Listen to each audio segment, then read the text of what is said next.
Welcome back to the channel. In today's video, we'll show you how to change the email address associated with your Waze app on your phone. Whether you've switched emails or simply want to update your account details, first, open the Waze app on your phone. Once the app is open, look for the three horizontal lines and tap on them. Next, from the menu options, scroll down and select Settings. After entering the Settings menu, tap on Account and Login. This section allows you to manage your personal information. Now, under your account details, find the section labeled Email. Tap the Edit button next to your current email address.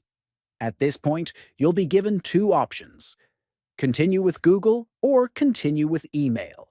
If you choose Continue with Google, a list of Google accounts saved on your phone will appear. Select the account you'd like to use. Then tap Continue. Your Waze account will be updated with the new email address. That's all for today's tutorial. Now you know exactly how to change your email in the Waze app.